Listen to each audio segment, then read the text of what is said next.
How to set up Stripe payments on Shopify. Hey guys, welcome back. So if you want to set up Stripe on your Shopify store, all you have to do is head on over to your Shopify dashboard, click on settings on the bottom left of your screen.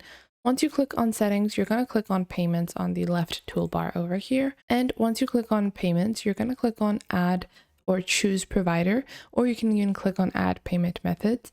So you can just click on add payment method over here. And from here, you can search for Stripe. Now, obviously Stripe is not going to be in your payment method. So you're going to click on provider. And then you can just search for your particular provider that you're looking for. If we click on choose a provider, you will see Stripe is available over here. It currently says it's unavailable in my country. Now, if you're having this issue, then you have to change the country location. So to do that, you can go into your store details, click on your billing information and click on edit. And then you will see your country and you can change the location of your country to be able to add Stripe payments to your Shopify store. I hope you guys found this video helpful. If you did, make sure to leave a like and subscribe.